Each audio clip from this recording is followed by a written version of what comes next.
It was a rainy September evening in 2025, and I was riding the high of landing a major freelance contract for an AI-driven animation project.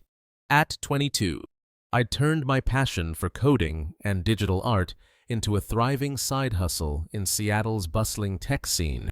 My bedroom in our cramped Capitol Hill apartment was my sanctuary, home to my Ford 500 AI workstation, a custom-built PC with top-tier GPUs, a sleek monitor, and peripherals I'd spent 4 years saving for through part-time jobs, freelance gigs, and every spare dollar from birthdays and holidays. This wasn't just a computer, it was my ticket to a career in AI animation, supporting clients who paid well for my innovative designs. That night, I was out with my best friend, Riley, a fellow coder and streamer who'd been my confidant since high school. We were at a dive bar, planning our next co-stream for a VR game tournament, when my phone buzzed with an email from Mom. Urgent. Come home now. Family meeting. I frowned, the word urgent setting off alarm bells. Gotta go. I told Riley, who tilted her head. Trouble in paradise? She asked, her tone half joking. Probably, I said, grabbing my jacket. It's always something with them. When I walked into the apartment, the silence was deafening. My desk, usually a chaotic mess of tech, was starkly empty. My workstation, monitor, even my custom keyboard gone. My stomach dropped. Mom, Dad, I called, my voice trembling. They were in the living room, sipping wine like it was just another Tuesday. My younger sister, Zoe, 18, was sprawled on the couch, scrolling TikTok. Where's my workstation? I asked, my heart pounding. Mom set her glass down, avoiding my eyes. We sold it. Ethan. Zoe needed equipment for her influencer career. We didn't have the cash, so we made a choice. Sold it. I repeated, my voice rising. My 4.500 AI workstation. The one I built with my own money. That's my job. Mom. Dad waved a hand. Dismissive. It's just a computer. Ethan. Zoe's building a brand. You can always get another one. I stared at them. Disbelief morphing into rage. A brand. She's posting makeup tutorials. I have clients depending on me. Deadlines. How am I supposed to work now? Zoe glanced up, rolling her eyes. Chill. Ethan. It's not a big deal. You're always working anyway. I turned to her, my fists clenched. Not a big deal. That was 4 years of my life. Zoe, you knew what it meant to me. Mom cut in, her voice sharp. Don't attack your sister. We're your parents, and we did what was best for the family. Zoe's career is important. I laughed. Bitter. Her career. She's chasing likes while I'm actually earning money. This is theft. Plain and simple. Dad's face hardened. Watch your tone. You live here. We decide what's best. I stormed to my room, slamming the door. The empty desk mocked me, a symbol of how little my family valued me. My family was a masterclass in favoritism. Mom, a marketing consultant, and Dad, a logistics supervisor, had always put Zoe on a pedestal. She was their star, destined for influencer fame, while I was the reliable one, expected to sacrifice for the greater good, meaning Zoe's whims. Growing up, if money was tight, my needs were the first to go. You're older. Ethan. Mom would say, Zoe's sensitive. She needs more support. I'd adapted, channeling my energy into coding and AI to escape the constant sidelining. Zoe was the opposite of me, charismatic, entitled, and obsessed with her online image. She'd spend hours filming TikToks, chasing trends, and begging Mom and Dad for ring lights, cameras, and designer outfits. They'd fund her every request, dismissing my AI work as nerd stuff. I didn't resent Zoe at first, I just stayed out of her way, focusing on my goals. But her indifference, paired with my parents' enabling, was starting to wear me down. That night, after the bombshell about my workstation, I confronted Zoe in her room. She was testing a new ring light, surrounded by makeup palettes. "Did you know they sold my setup for your influencer gear?" I asked, leaning against the doorframe. She shrugged, adjusting her camera. "They mentioned it. So what? It's just a computer. You'll build another one. Just a computer." I snapped. "That's my career, Zoe. I use it to pay bills, to build a future. You knew that." She smirked, unfazed. "Relax, Ethan. It's not my fault they thought it was a good deal. I didn't tell them to sell it. But you let it happen," I said, my voice rising. "You knew what it meant to me, and you didn't care." Zoe rolled her eyes. "Maybe if you weren't so obsessed with your tech toys, you'd get why my brand matters. I'm going somewhere. You're just coding in your room." I walked out, my blood boiling.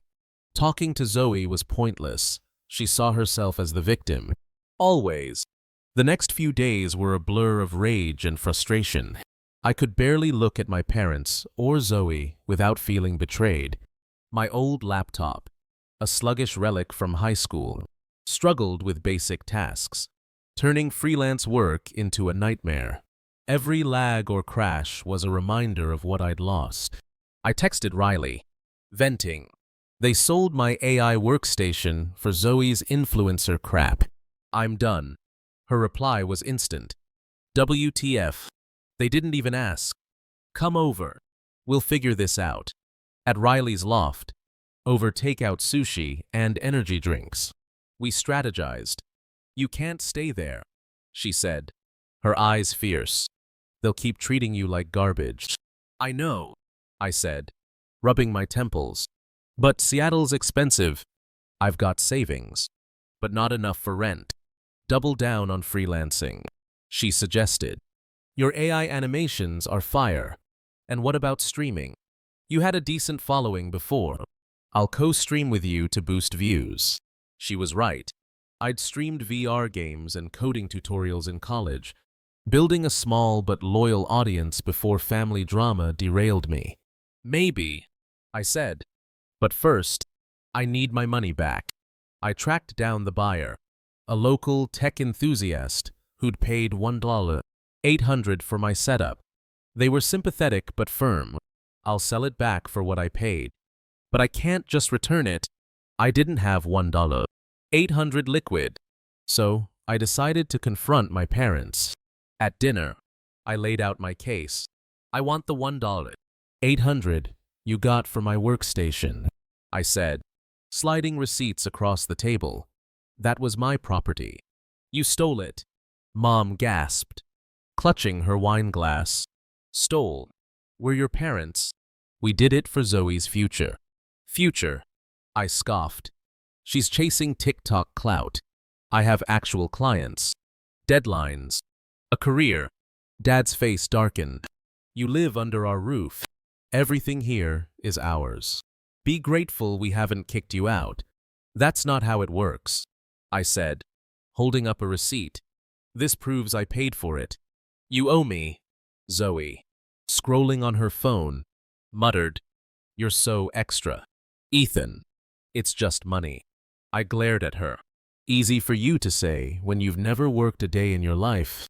Mom cut in. "Enough. We'll pay you back. But don't expect our support anymore." "Fine," I said, standing. "I've been on my own forever." The next morning, my parents handed me $1,800 in cash, their faces tight with resentment. I didn't care, it was a start. I contacted the buyer, who agreed to sell back my workstation. Picking it up felt like reclaiming a piece of my identity. I set it up in my room, but the victory was hollow. Living with people who'd betrayed me so casually was unbearable. I confided in Riley, who pushed me to act. "Move out," she said, her voice firm. "You're 22. You don't need their permission." "But rent's brutal," I said. "I'd need to triple my freelance income." "Then do it," she said, Your work's amazing, and streaming could help. I'll hype you up. Guest on your channel. Whatever it takes. Her confidence was contagious.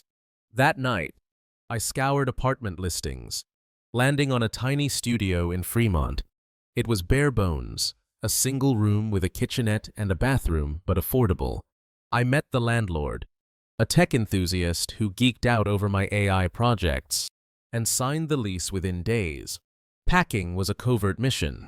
I moved boxes to Riley's loft bit by bit, avoiding my family's prying eyes.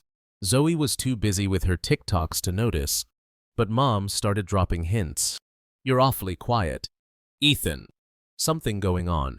I brushed her off, but the tension was thick. I wasn't just leaving, I was breaking free from years of being their afterthought.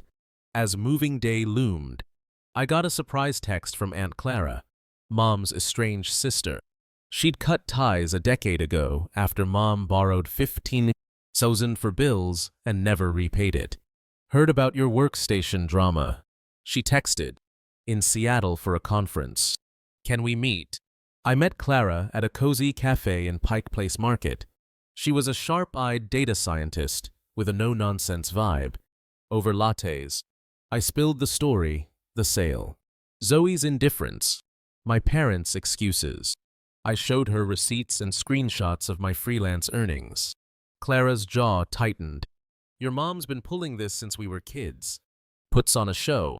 But it's all about control. She slid a flash drive across the table. Emails. Bank records. Proof she scammed me. If they push back, use this. They're not untouchable. Why now? I asked, pocketing the drive. Because I see you fighting for your life, she said. I didn't fight hard enough back then. I'm not letting them crush you too. Her support was a lifeline.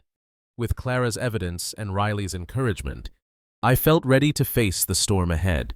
The morning of my move was a blur of adrenaline and determination. Seattle's drizzle painted the streets as I loaded the last of my gear. My AI workstation, monitors, and a few boxes of clothes into Riley's beat-up van.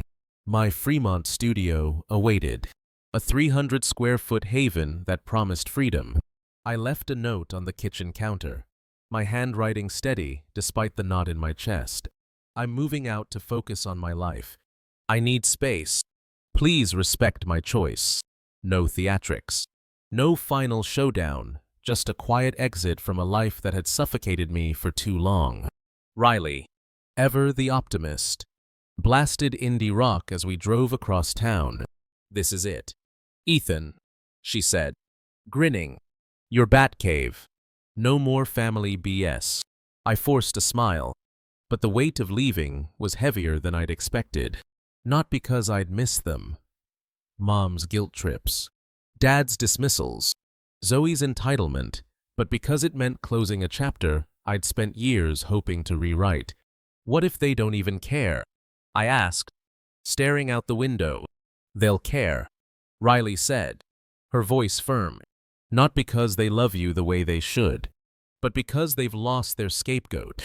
Brace for impact. Her words proved prophetic. By noon, as we unpacked in my new studio, my phone erupted. Mom's voicemail was a tearful tirade. Ethan, how could you leave without a word? We're your family. This is so hurtful. Dad's was colder. His voice clipped. This is reckless and selfish. You'll regret running away like a coward. Zoe's text was predictably flippant. Lol. You really bailed. Mom's losing it. Good luck with that. I played the voicemails for Riley, who rolled her eyes. Textbook manipulation. Mom's playing victim. Dad's flexing control. And Zoe's just Zoe. Ignore them. I'm trying, I said, setting up my AI workstation. The familiar hum of its fans grounded me, a reminder of what I was fighting for. But it's hard not to feel guilty. Riley put a hand on my shoulder. You're not the bad guy here.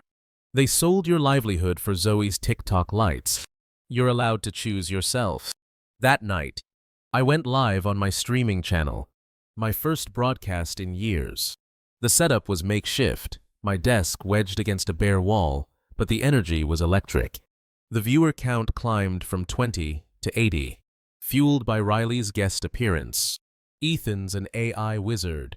She hyped, her enthusiasm infectious. The chat exploded with emojis and questions. "What's that rig? You coding live?" I answered with a mix of nerves and excitement, demoing a simple AI animation I'd built for a client.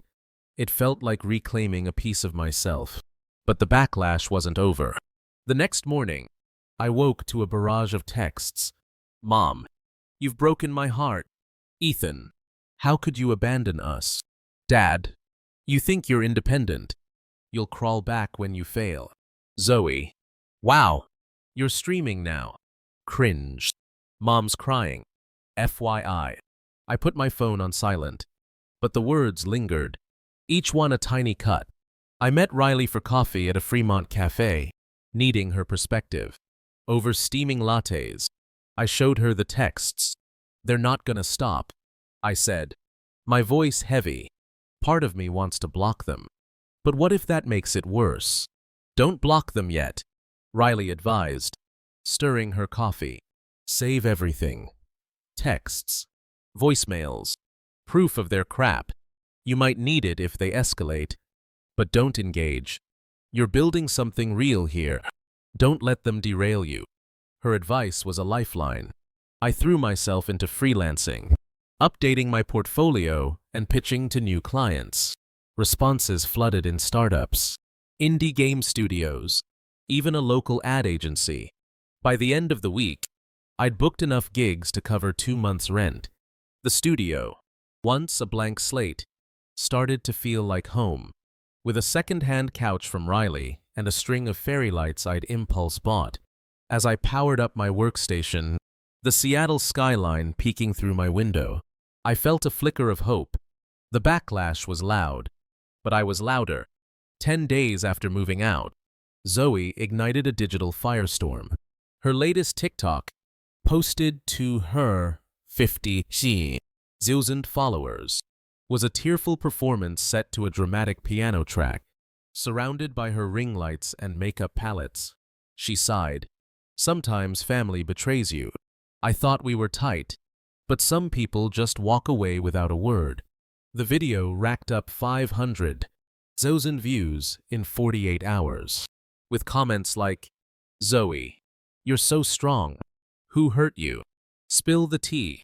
Mom amplified it on Facebook, sharing the video with a caption, "When your own child abandons you, it breaks your heart.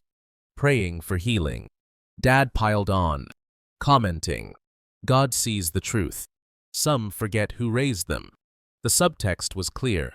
I was the villain, the selfish brother who ditched his struggling family. I watched the video at Riley's loft, my stomach churning. "They're rewriting history," I said, slamming my laptop shut. "Zoe's acting like she's the victim, and Mom and Dad are eating it up." Riley scrolled through the comments, her jaw tight. "This is disgusting. They're milking it for clout. Zoe's followers are eating it up. But look, some are skeptical." She pointed to a comment. "Wait, is this about your brother? Saw his stream. He seems cool. What's the real story?" "They're not gonna tell the real story," I said, pacing. "They sold my $4,500 workstation for her influencer crap, and now I'm the bad guy." Riley handed me a soda, her eyes fierce. "You need to fight back, Ethan. Not with drama, but with truth. You've got receipts, screenshots, that voice memo of your mom prioritizing Zoe. Use it." I hesitated. Going public felt like stooping to their level, but silence was letting them control the narrative.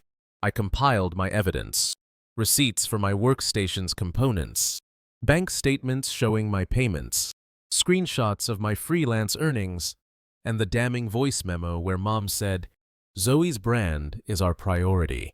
Your coding can wait." I shared it with Clara, who called me that night. "Don't let them bury you," she said, her voice sharp. "Your mom's been spinning lies since we were kids. Post your side on X not to attack, but to set the record straight.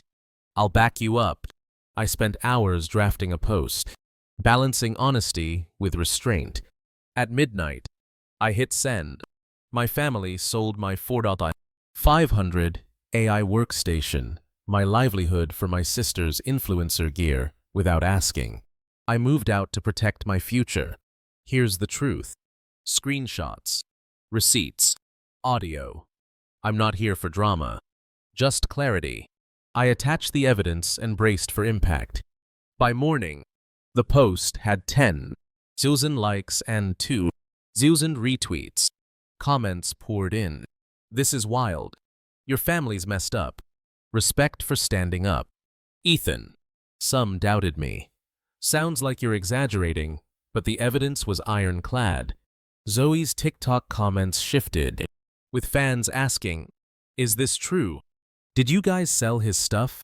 She didn't respond, but the cracks in her narrative were growing. Mom called, her voice shaking with rage. "How dare you air our business online? You're humiliating us." I let it go to voicemail, but Dad's text followed. "You're no son of mine if you keep this up." Zoe DM'd me. "Nice job making me look like trash. You're pathetic." I showed the messages to Riley, who laughed. "They're panicking. You hit a nerve." Clara texted. "Good move. Kid. They're exposed. Keep your head down and let the truth do its work." The war wasn't over, but I'd fired the first shot. As I prepped for my next stream, my viewer count spiked. New followers from X, drawn by the drama but staying for the content. I wasn't just surviving, I was rewriting my story. 3 weeks after my X post, the fallout was still reverberating. My streaming channel gained 500 followers, and freelance inquiries doubled. But the personal cost was heavy. Mom's texts were a daily assault, alternating between please, Ethan, let's talk, and accusations. You're tearing this family apart. Dad's were sporadic but cutting. You're a disgrace. Zoe stayed quiet online, her TikTok views dropping as fans questioned her story. Then came Mom's latest text. Zoe's birthday is coming up. Come home for dinner. It'd mean the world to her. I stared at it, torn between anger and exhaustion. Riley, over pizza at my studio, was blunt. "It's a trap. Ethan, they want you back in their orbit, playing the good son for their narrative." "I know," I said, rubbing my eyes, "but I need to face them. I've got things to say, and I want them to hear it in person." Clara, when I called, agreed to come as backup. "They'll try to guilt you," she warned. "Stay sharp, and don't let them twist your words. I'll be there to keep them honest." We chose a neutral diner in Belltown. Its retro vibe, a stark contrast to the tension awaiting us. I didn't tell my family Clara was coming. At 7:00 p.m. They arrived. Mom, Dad, and Zoe, who clutched her phone like a shield. Mom's smile was strained, her eyes darting nervously. Dad's face was a mask of barely contained rage. Zoe looked sullen, her usual swagger muted. "Ethan, we've missed you," Mom began, her voice dripping with rehearsed warmth. "Can we put this behind us? For Zoe's birthday?" "No," I said, my voice steady. "You sold my 4,500 AI workstation, my career for Zoe's ring lights and cameras. You didn't ask me. You stole from me, and you're acting like it's my fault." Mom gasped, clutching her purse. "Stole? We're your parents. We did it for Zoe's future." "Future," I snapped. "She's chasing TikTok fame while I'm paying bills with my work. You've always put her first, and I'm done pretending it's okay." Dad slammed his fist on the table, rattling the silverware. "You ungrateful brat. You lived rent-free in our house. Everything there was ours, including that computer." "Not my workstation," I said, sliding a folder of receipts across the table. "I paid for every component. I've got bank statements, Screenshots. Proof it was mine. You sold it for $1,800 and gave it to Zoe's brand. That's theft. Zoe rolled her eyes. Finally speaking. God. Ethan. You're so extra. It's just a computer. Why are you making this a whole thing? I turned to her, my voice low but sharp. It's not just a computer, Zoe. It's 4 years of saving, working, building something for myself. You wouldn't get it. You've never had to earn anything. Mom's voice cracked. Stop attacking your sister. Zoe's building a career. Her brand is important. Brand. I laughed. Bitter. She's posting makeup tutorials while I'm meeting client deadlines. You don't care because it's not shiny enough for you. Clara walked in, her presence commanding the room. Mom's eyes widened, her face paling. Clara, what are you doing here? Supporting my nephew, Clara said, tossing her flash drive on the table. Emails, bank records, proof you scammed me out of 15,000 years ago. You've been manipulating and stealing for decades. And now you're targeting Ethan. It stops here. Dad's jaw tightened, but he stayed silent, his bravado crumbling under Clara's glare. Zoe shifted uncomfortably, her phone forgotten. Mom's tears flowed freely now. Ethan, please, she whispered. We're sorry. We didn't mean to hurt you. Come home. I looked at them, the parents who'd dismissed me, the sister who'd taken without remorse. You're not sorry, I said, my voice steady. You're scared because I'm not your doormat anymore. You sold my future, and you're only apologizing because it backfired. Clara squeezed my shoulder. You've said your piece. Ethan, let's go.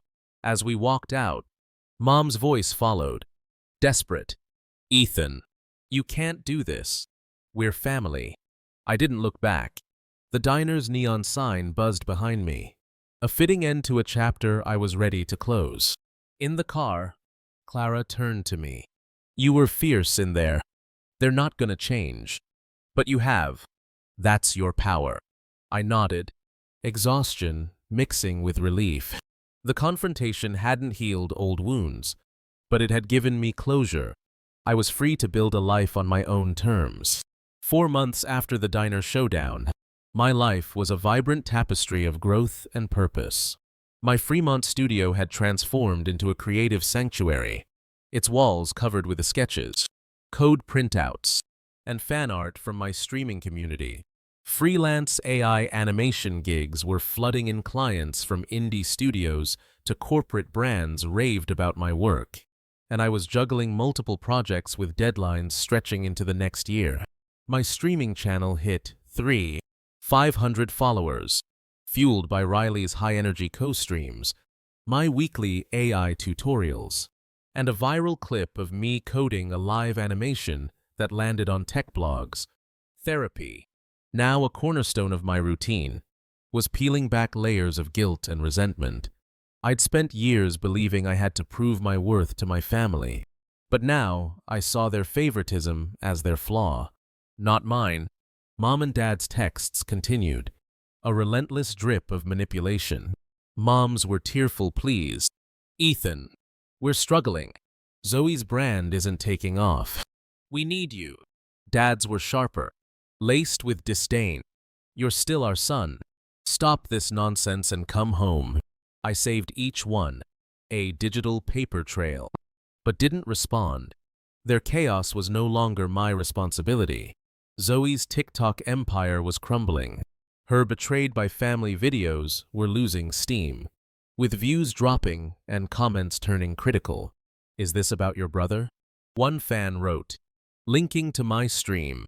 He's killing it in AI. What's the real story? Another commented, did your parents really sell his stuff? That's messed up.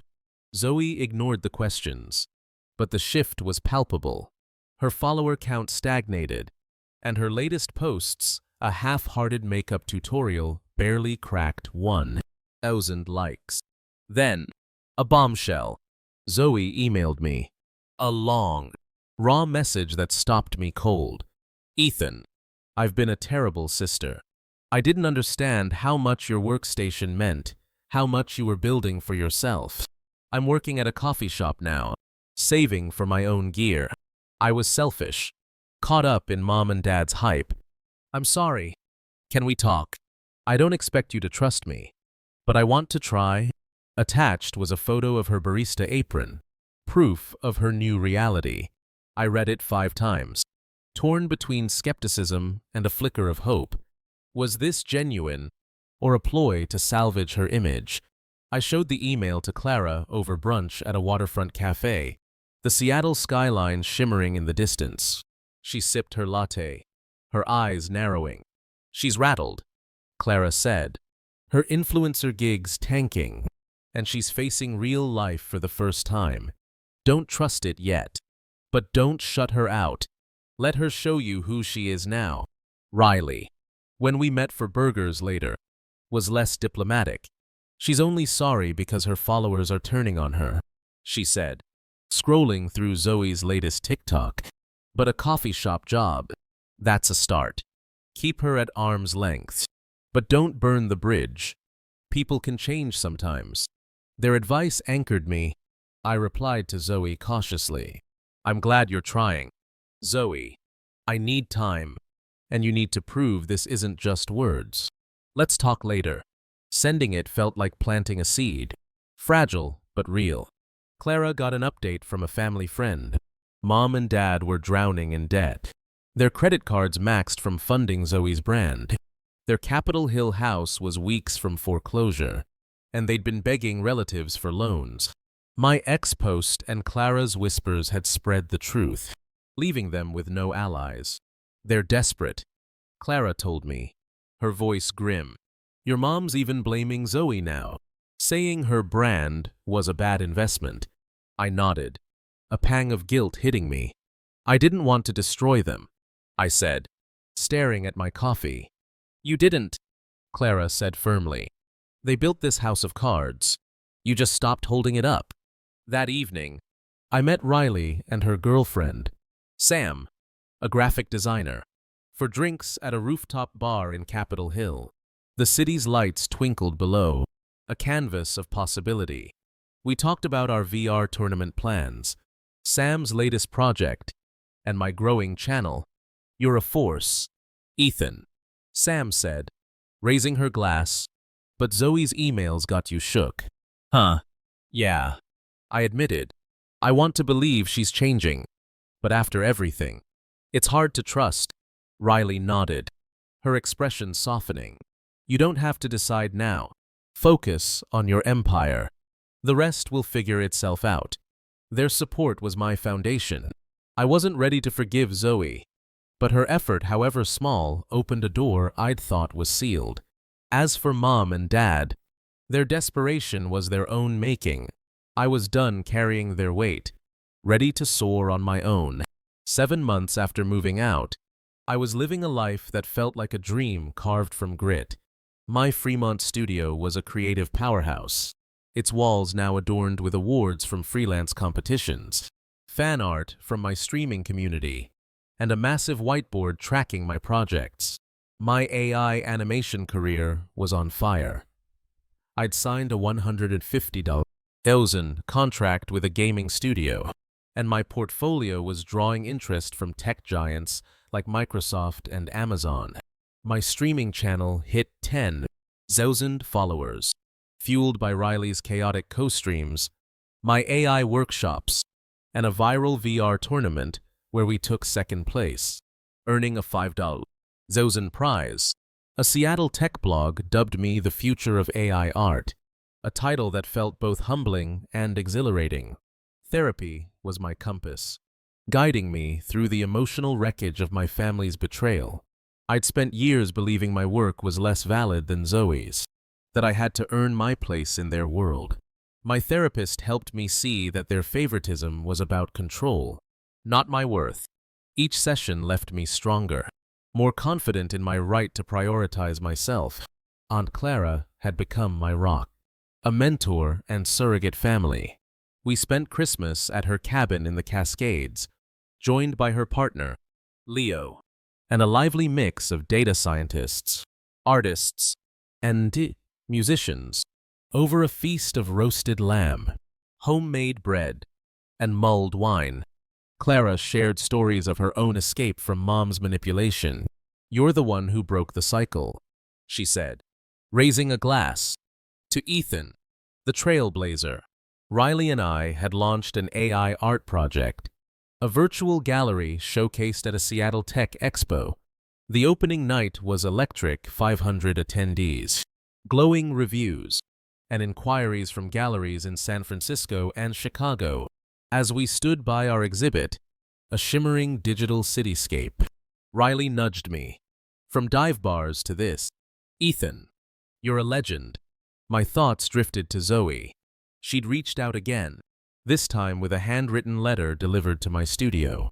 "Ethan, I've been a selfish sister. I let Mom and Dad's favoritism blind me to your work, your passion. I'm working at a coffee shop, taking coding classes, saving for my own laptop. I don't expect forgiveness, but I want to earn your trust. Can we meet?" A photo was tucked inside Zoe in her barista apron, holding a certificate from her first coding class. I read it multiple times, the words stirring a cautious hope. I showed the letter to Clara, who nodded thoughtfully. "She's putting in the work," she said. "Meet her, but keep your boundaries. Trust is built, not given." I met Zoe at a quiet cafe in Fremont, the air thick with the scent of fresh coffee. She looked different, less polished, more grounded. Her usual makeup-heavy look replaced by a simple ponytail and jeans. "I'm sorry," she said, her voice trembling. "I was caught up in the hype, thinking I was destined for fame. I didn't see you, your work, your hustle. I'm learning what it means to build something real." I studied her, searching for the old Zoe, the one who'd dismiss my pain with a smirk. She seemed sincere, but I wasn't ready to let my guard down. "I'm glad you're trying," I said, "but trust takes time. Keep showing me, and we'll see where it goes." She nodded, tears in her eyes. "I get it. I'll keep at it." Ethan, Mom and Dad's world, meanwhile, had imploded. Clara got word from a cousin. Their Capitol Hill house was foreclosed, and they'd moved to a rundown apartment in Spokane. They'd burned every bridge, their reputation shattered by my ex-post and Clara's evidence. Mom's last email was a desperate plea. "Ethan, we're struggling. Zoe's lost without her brand. Please help us." Dad's was a single line. "You've turned your back on your family." I didn't reply. Their downfall wasn't my victory, but it was their consequence. I felt a flicker of sadness for the parents. They could have been Mom's rare moments of warmth, Dad's fleeting pride in my tech skills, but it passed. My life was too full for regrets. One night, I met Clara, Riley, and Sam for dinner at the food hall in Pioneer Square. Over steaming bowls of pho and craft beer, we talked about the future, my next AI project, Riley's startup pitch, Sam's graphic novel, Clara's book deal. "You've built something extraordinary," Clara said, her eyes warm. "Your parents never saw it." "But we do." Riley raised her glass. "To Ethan, the guy who turned Betrayal into a masterpiece." I laughed, clinking glasses, the warmth of their support washing over me. Later, streaming to a packed chat of 700 viewers, someone asked, "What's your story?" "Ethan." I leaned into the mic, my AI workstation glowing. "I'm a guy who lost everything to people who didn't value me, so I built it back. Better, with people who do. Never let anyone steal your fire." The chat erupted. "Icon, you're my hero." And I smiled. The weight of my past lifted. The reckoning was complete, and I was ready for what came next. 10 months after moving out, my life was a testament to what resilience and community could build. I'd upgraded to a larger apartment in Belltown, a sleek space with floor-to-ceiling windows and a dedicated VR room that doubled as my streaming studio. My AI animation career was soaring. I'd won a National Tech Award for innovation, and my work was featured in a Wired article titled "The Next Generation of Digital Art." My streaming channel hit 15,000 followers, with viewers tuning in for my AI workshops, VR gaming sessions, and Riley's chaotic guest spots. A Seattle gallery offered me a solo AR exhibit, a dream I'd barely dared to voice. My community was my new family. Stream viewers sent messages that warmed my heart. "Your tutorials got me my first coding job," or "Your story inspires me to keep going." Riley and I launched a mentorship program, teaching coding and VR to underserved teens in Seattle. Watching them build their first animations, their eyes wide with pride, was a high no contract could match. One mentee, a shy 16-year-old named Jamal, showed me his first VR game, a clunky but heartfelt project. "You made me believe I could do this," he said, and I nearly teared up. Clara remained my anchor, sharing industry contacts and life wisdom. Over brunch at a Capitol Hill bistro, she updated me on my parents. "They're in Spokane, barely getting by. Your mom's still begging for loans, but the family's done with her. They're selling furniture to make rent." I nodded, the news heavy but distant. "And Zoe?" I asked. "She's sticking with the coffee shop," Clara said. "Taking coding classes. Saving up. She's been asking about you. Ethan wants to make things right." Zoe had texted regularly, sharing small victories. "Aced my second coding class," or "bought my own webcam for streaming." I replied sparingly, encouraging but cautious. Her letter still sat on my desk, a reminder that change was possible. But trust was a slow burn. I agreed to meet her again, this time for coffee at Pike Place Market. She showed me her coding portfolio, a basic website. Rough but promising. "I'm trying to be like you," she said, her voice earnest. "Someone who builds something real." I smiled, still guarded. "Keep at it, Zoe. I'm rooting for you, but it's on you to show me." She nodded, her eyes bright with determination. "I will. I promise." One evening, I got a surprise email from Jamal's mom, thanking me for mentoring her son. "He talks about you non-stop," she wrote. "You've given him hope." I read it to Riley over beers, my voice catching. "This is why we do it," I said. "Not for fame or money, but for this." Riley grinned. "You're building a legacy, Ethan. Not just for you, but for everyone you're lifting up." That night, streaming to 800 viewers, a fan asked, "How do you stay motivated after everything?" I paused, then spoke from the heart. "I had a family who tried to dim my light, but I found people who helped me shine brighter. Surround yourself with those people, and you'll create something unstoppable." The chat exploded with support, and I felt a surge of pride. I wasn't just surviving, I was shaping a future for others. A legacy born from pain, but defined by hope. A year after leaving my family's toxic grip, I was a new person not in appearance, but in soul. My Belltown apartment was a beacon of creativity, its VR studio buzzing with projects that fused AI and art in ways that pushed boundaries. My career had taken me to conferences in San Francisco, New York, and Berlin, where I spoke about the future of digital storytelling. My streaming channel hit 25,000 followers, and I'd signed a sponsorship deal with a VR hardware brand, funding a new rig that made my old workstation look quaint. Riley and I were planning a cross-country AR art tour, a project that felt like the culmination of our friendship and hustle. Clara and I had grown inseparable, bonded by our shared defiance of family expectations. She invited me to her wedding with Leo, a vibrant ceremony in the Cascades with string lights and live jazz. As we danced under the stars, she whispered, "You're my family now. Ethan, I'm so damn proud of you." Zoe's transformation was slow but steady. We met monthly now, each time a little less guarded. At our latest lunch, in a Fremont park, she showed me a VR animation she'd coded a simple but heartfelt scene of a glowing forest. "I want to be like you," she said, her eyes earnest. "Someone who creates something real, not just chases likes." I smiled, my walls softening. "You're getting there, Zoe. Keep pushing. I'm here. But it's on you to keep proving it." She nodded, a tear escaping. "I will. I don't want to lose you again." Reconciliation wasn't certain, but it was possible, a fragile bridge we were both building. Step by step. Mom and Dad were a fading memory.